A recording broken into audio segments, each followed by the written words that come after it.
गीता सार प्रथम अध्याय। कहा गया है कि गीता में ऐसा क्या है जो अन्य ग्रंथों में नहीं है। तो गीता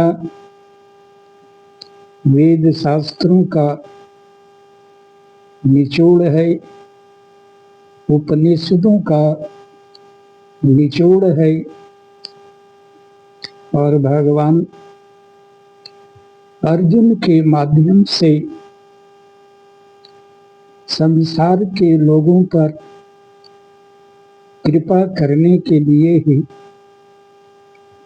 यह अमूल्य धरोहर संसार के लोगों के लिए ही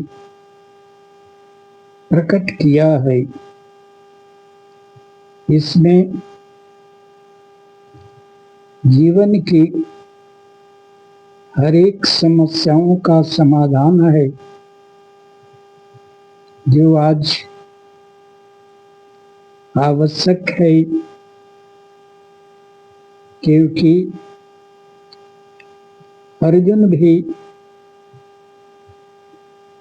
अपनी समस्याओं को लेकर के युद्ध में भगवान श्री कृष्ण से कहता है कि मेरे रथ को दोनों सेनाओं के बीच में ले जा करके खड़ा कर दे, ताकि मैं देख सकूं कि मुझसे युद्ध करने कौन कौन लोग आए हुए हैं। वहां जब पहुंचता है, दोनों सेनाओं के बीच में भगवान श्री कृष्ण रथ को जब खड़ा कर देते हैं तो देखता है कि वहां हमारे पढ़ाए हुए गुरु द्रोणाचार्य हैं, बचपन में गोद में खिलाए हुए भीष्म पितामह हैं, अनेक राजा सगे संबंधी हैं। यह देख करके अर्जुन विषाद में डूब जाता है और कहता है कि मैं युद्ध नहीं करूंगा,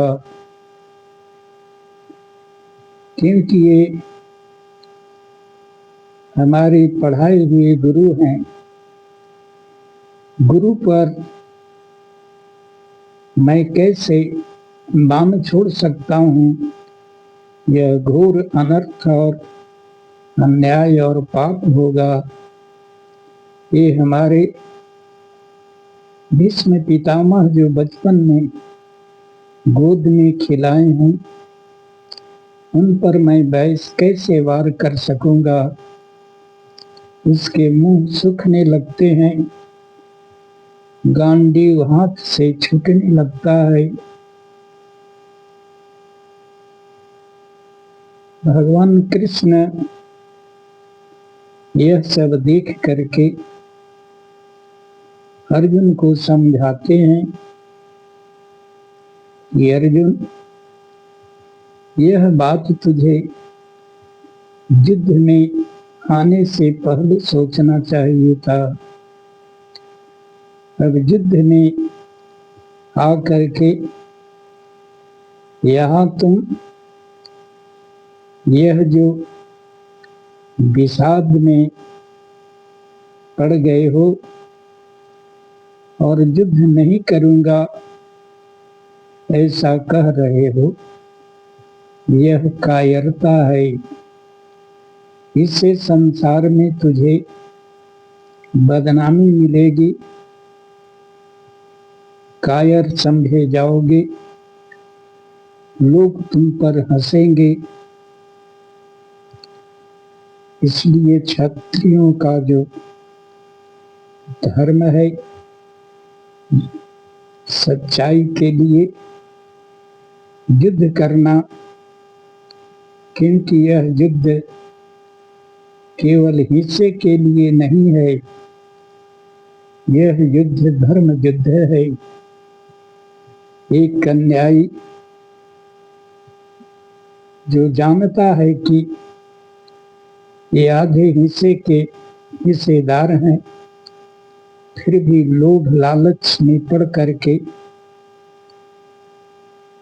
पूरी संपत्ति को हड़पना चाहता है, यदि ऐसे अत्याचारियों के प्रति नरमी बरता जाए तो संसार में कहा गया है कि महाजनो जेन गतः स पंथा, बड़े लोग जिस रास्ते पर चले हैं उसी रास्ते पर छोटे लोग चलते हैं। हमारे समक्ष ही यह अन्याय होगा, आगे चल के यही परंपरा बन जाएगी और हमेशा के लिए सत्य असत्य से हार जाएगा। इसलिए यह सत्य पर असत्य की विजय हो जाएगी।